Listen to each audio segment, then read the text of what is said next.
ចម្រើនពរពុទ្ធបរិស័ទទាំងអស់គ្នានៅក្នុងថ្ងៃនេះគឺខ្ញុំកណ្ដាលអាត្មាភាពជាមួយនឹងលោកគ្រូលោកមីហែនដែលគង់នៅវត្តសវណ្ណគិរីហើយវត្តភ្នំទបដេកណានមស្ការដោយសេចក្តីគោរពចាស់តា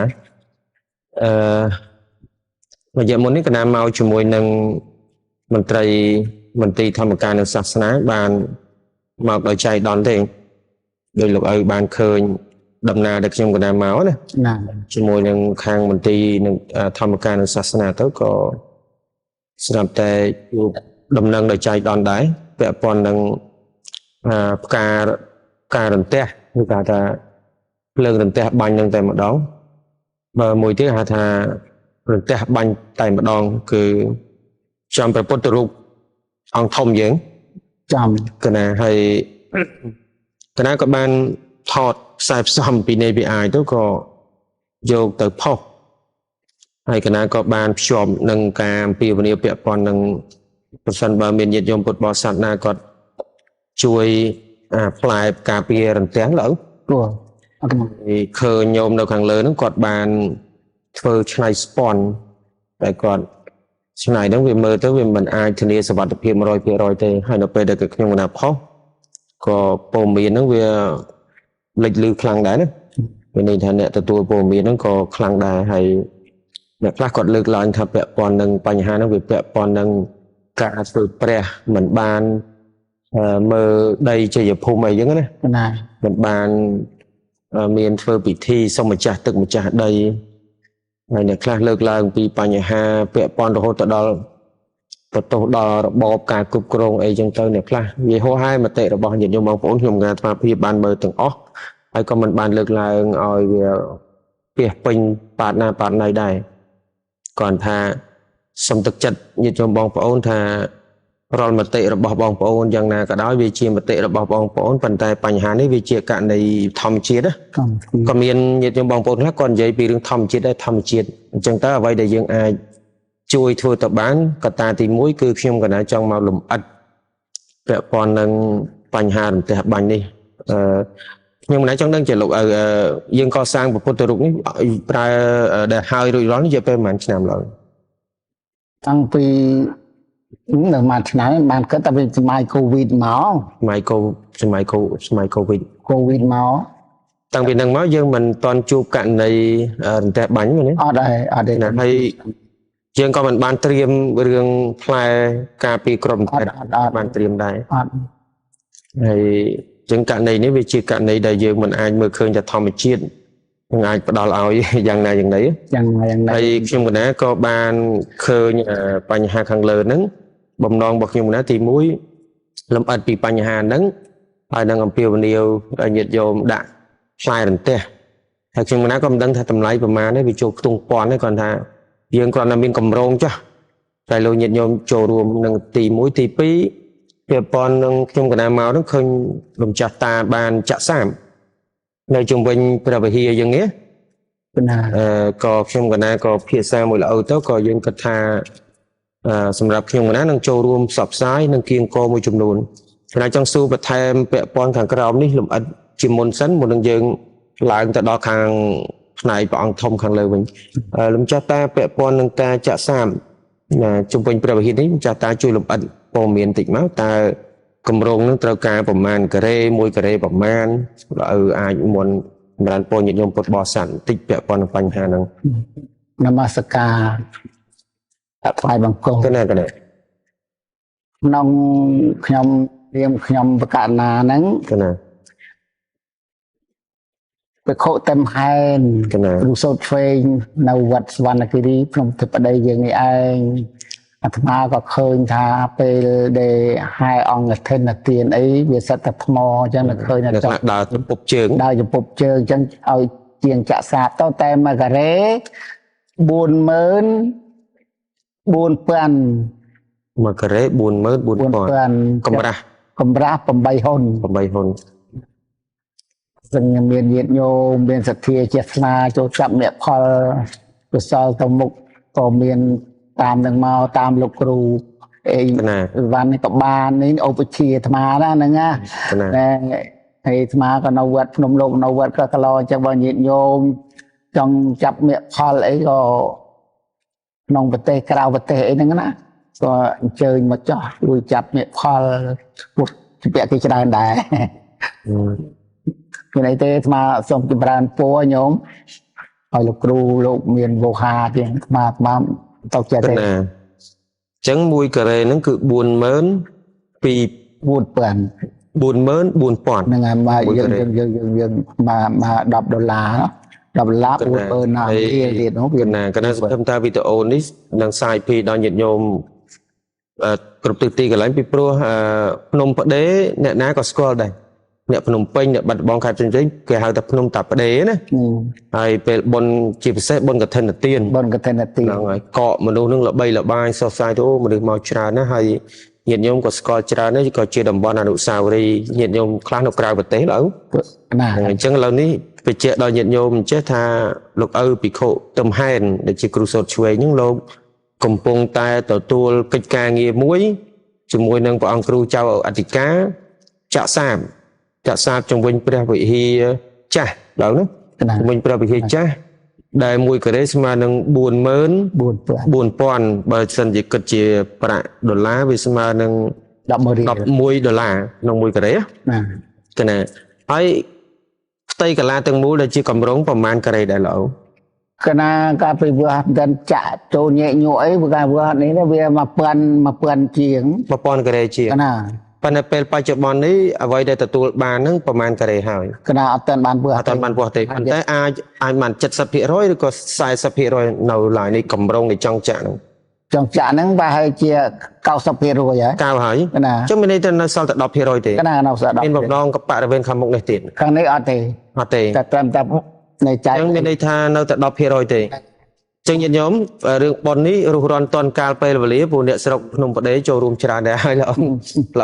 ហត់នៅរឿងដើរបិណ្ឌបាតសុំណាបិណ្ឌបាតសុំប៉ិនស្រួលទេជពាក់ជាងនៅច្រើនជពាក់ជាងនៅច្រើនចឹងមានន័យថាបិណ្ឌបាតបានខ្លះអ្វីដែលចំនួនបាន90%នេះនៅជពាក់ជាងខ្លះទេនៅជពាក់ជាងចឹងមិនតន់ហួសពេលទេញោមណាមិនតន់ហួសពេលទេញាតិញោមពុទ្ធបរិស័ទភ្នំពេញនៅ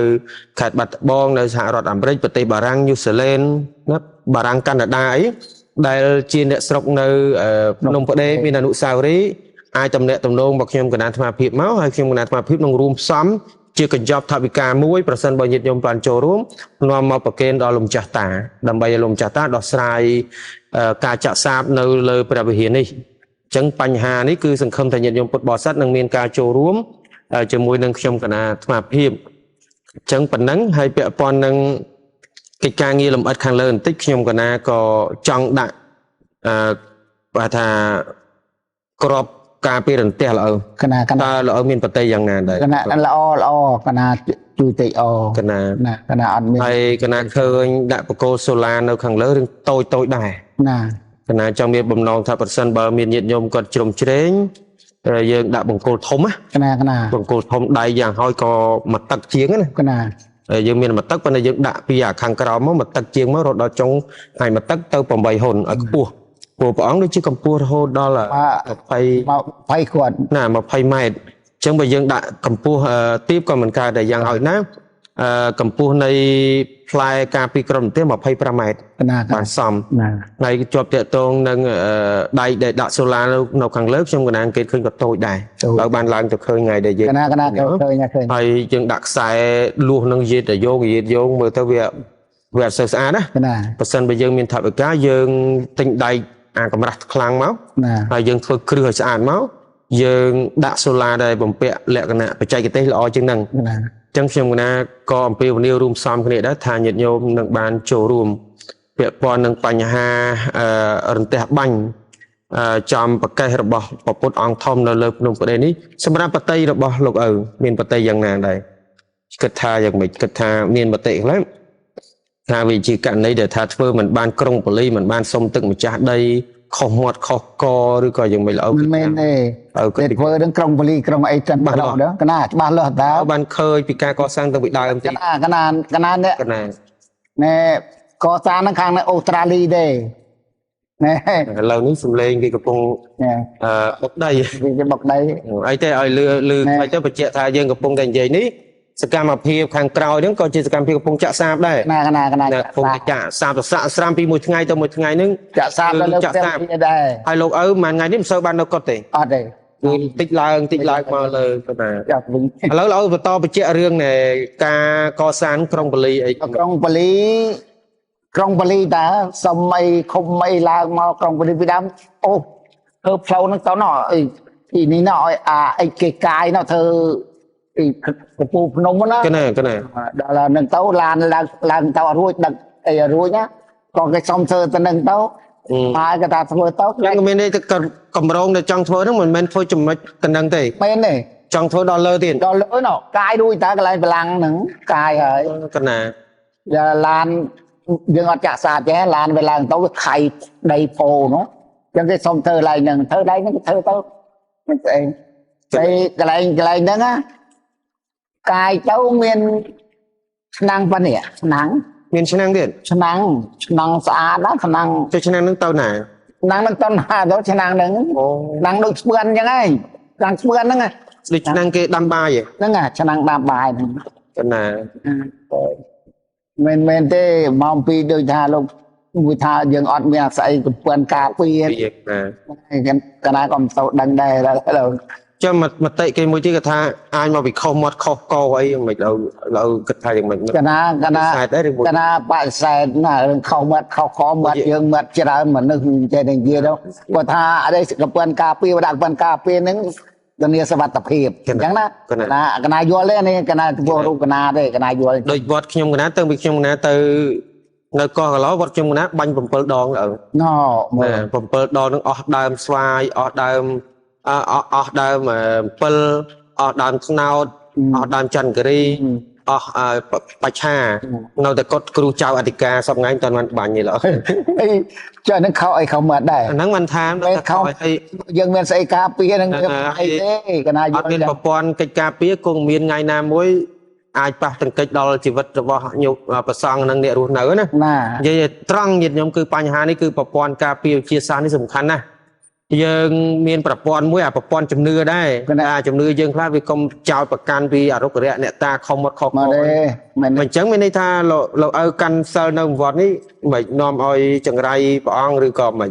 ឬក៏ព្រះអង្គកសាងមិនត្រូវតម្រង់ត្រូវខ្នាត អត់ទេត្រូវ មានមតិខ្លះគេថាព្រះអង្គកសាងអត់មានត្រូវតម្រង់ត្រូវខ្នាតឡើយ មិនត្រូវក្បួនត្រូវខ្នាតនោះជា ហើយណាក៏មកសរសើរពីសោភ័ណភាពព្រះអង្គវត្តភ្នំប្រេស្អាតណា ស្អាត កណាស្អាត អ្នកថាចាថាទៅ កណា បើគិតយើងគិតពិចារណាមើលទៅណាបើយើងមានស្អីយើងការពារហ្នឹងអត់អីទេ កណាវាសំខាន់ប្រដាប់ការពារបែបវិទ្យាសាស្ត្រនឹងឯងពីព្រោះបច្ចុប្បន្នចរន្តអគ្គិសនីក៏វាច្រើនណា ណា កណា រឿងផ្ទះហ្នឹងមិនមែនថាបាញ់តានេះទេបាញ់តាំងពីដើមថ្នោតបាញ់តាំងពីរុនក្តាម កណា អីទៅខុសមាត់អី កណា មានខុសមាត់ទេ កណា វាពេលនេះគេដើរសាកមកគេសាកលេងទៅចាសាក ណាថ្មីនេះនៅស្រុកកោះកឡោរបស់យើងនៅស្រុកលើបានដឹងពូមានណាយុវជនម្នាក់គាត់ដាំដំឡូង អូ ដល់ដាំដំឡូងទៅគាត់អាងើបចេញពីកន្លែងដាំដំឡូងដើរមករោងណាដល់ដើរទៅផ្ទះហ្នឹងបាញ់ទៅស្លាប់ហ្នឹងណាទៅធ្វើបនរយៈពេល3ហ្នឹង កណាកាត់កណាជួបពីរសម័យ3ឆ្នាំប្អូនកណាណា កណា កមុំ ផ្លុំចឹងដែរ អូស្ដាស់យើងនេះអូស្ដាស់ស្រាស់កែវយើងនេះ ចិត្តនេះឯង ដើរជួគ្នាអញ្ចឹងបាញ់យកតែមួយទេអត់មានតែប៉ះពាល់ណាបើថាយក3យក3ហើយហើយកណាបាំងស្គលខ្មោចបំកងកូនតទេពនេះផ្ទះភ្លើងបាញ់ច្រកគាត់ភ្លៀងគាត់ទៅឈួរអែបពីរុកដើរចេញពីរើកស្វាយឈួរអែបរុកបាញ់មកនេះខ្លោចសក់នេះ កណា ជួបពីកណាបាំងស្គលបាំងអីហ្នឹង កណាហើយគាត់ថាមកពីខុសមាត់ខុសកដែរឬក៏មួយមិន មែនទេ ពេលខ្លះវាជីវិតវាដើរដល់ចំណុចមួយថាចៃដន្យណា កណា ឬក៏ស្លប់ពាក្យសម្បត្តិអី ឥឡូវយើងនិយាយពីប្រព័ន្ធជំនឿវាជាប្រព័ន្ធជំនឿទៅចោះប៉ុន្តែយើងនិយាយពីប្រព័ន្ធការពារវិញ ណា ឥឡូវកត្តាពីរធំគឺសំបិនបាតញាតិញោមក្នុងនាមលោកឪជាម្ចាស់វត្តតំណាងឲ្យគ្រូចៅអធិការលោក ណា ឪពីវនីផ្សាយផ្សំជាមួយខ្ញុំណាតិចទៅពាក់ព័ន្ធនឹងការបំពាក់ផ្លែការពាររន្ទះ ទាំង ឪសុំតិចទៅ ញោមញាតជាពុទ្ធបរិស័ទក្នុងប្រទេសក្រៅប្រទេសអញ្ចឹងកំពន់ការពីព្រះអង្គធំហ្នឹងបើមានពួកញាតញោមមានសទ្ធាជ្រះថ្លាចាប់កំពន់ការពីកសាងអញ្ចឹងចូលនឹងព្រះអង្គលោកគ្រូវត្តកឡហ្នឹងហើយអាត្មាខ្ញុំសូវហ៊ាននេះដែរឧបជាអាត្មាយើងភ្ជាប់ជាមួយនឹងចាក់បេតុងហ្នឹងភ្ជាប់ជាមួយចាក់បេតុងផងមានន័យថាញោមចូលប្រព័ន្ធការពារផងចាក់បេតុងផងឧបមាថាឧទាហរណ៍ទេថាញោមមានលទ្ធភាព100ចាក់បេតុង50ប្រព័ន្ធការពារ50ហើយយើងអាចគិតថាប្រព័ន្ធការពារអាចចំណាយច្រើនព្រោះយើងត្រូវការប្រើប្រាស់ដែកហើយនឹងអ្នកតម្លើងណាកណាអញ្ចឹងសង្ឃឹមថាញាតិញោមពុទ្ធបរិស័ទដែលបានមើលវីដេអូទាំង2 channel នេះសង្ឃឹមថាញាតិញោមពុទ្ធបរិស័ទនឹងជួយហើយសង្ឃឹមថាញាតិញោមនឹងមានមតិល្អហើយអ្វីដែលញាតិញោមលើកឡើងជាការព្រួយបារម្ភក៏អរគុណដល់ទឹកចិត្តញាតិញោមពុទ្ធបរិស័ទដែរហើយសម្រាប់ស្មារតីរបស់ព្រះសង្ឃនៅក្នុងទីនេះគឺมันមានការភ័យព្រួយអីទេថាយើងខំមាត់ខកខរឿងអីហ្នឹងក្រោយពីបាញ់ព្រះអង្គធំហើយទៅបាញ់កត់ព្រះវិហារអីផ្សេងទៀតឡើយប៉ុន្តែជាទូទៅកន្លែងណាក៏ដោយឲ្យតែមានកន្លែងណាខ្ពស់ជាងគេបាញ់កន្លែងហ្នឹងឯងហ្នឹងហើយអញ្ចឹងជាចុងក្រោយនៃវីដេអូរបស់ខ្ញុំកណ្ដាលអាត្មាភាពនេះសង្ឃឹមថាញាតិញោមជាពុទ្ធបរិស័ទនឹងមានការចូលរួមនឹងមានការចូលរួមហើយអ្វីដែលជាព័ត៌មានរបស់ខ្ញុំកណ្ដាលអាត្មាភាពផ្ទាល់គឺការឡើងចេញអំពីព័ត៌មានជាក់ស្ដែងជាក់ស្ដែងនៅក្នុងមូលដ្ឋានជាពិសេសលោកឪក៏នៅមូលដ្ឋានហើយខ្ញុំកណាក៏នៅមូលដ្ឋានម្យ៉ាងវិញទៀតថ្ងៃមុនគឺមកជាមួយនឹងទីធម្មការដោយចៃដន្យមែនទែនហើយក៏បានផ្សាយដំណឹងក៏បានភ្ជាប់នៅក្នុងវីដេអូចាស់ដែរថាចង់បានផ្លែការពាររន្ទះចឹងហើយឥឡូវនេះយើងសម្រេចតែយើងអំពាវនាវទាំងពីរព្រមគ្នាតែម្ដងគឺសូមឲ្យញាតិញោមពុទ្ធបរិស័ទជួយទៅលើផ្លែរន្ទះមួយហើយនឹងការចូលរួមចាក់បេតុងកំពុងតែត្រូវការខ្លាំងណាស់ចឹងក៏កិច្ចចុងក្រោយនេះសូមប្រកេនពរចំពោះកណ្ណាគុណម្ចាស់ញាតិញោមពុទ្ធបរិស័ទអាយុវណ្ណៈសុខៈពលៈកំបីគ្លៀងគ្លាតខ្លាចជាប្រការៈដតីឡើយខ្ញុំកណ្ណាអាត្មាភាពទាំងពីរព្រះអង្គសូមក្រាបថ្វាយបង្គំលាហើយនឹងចម្រើនពរលា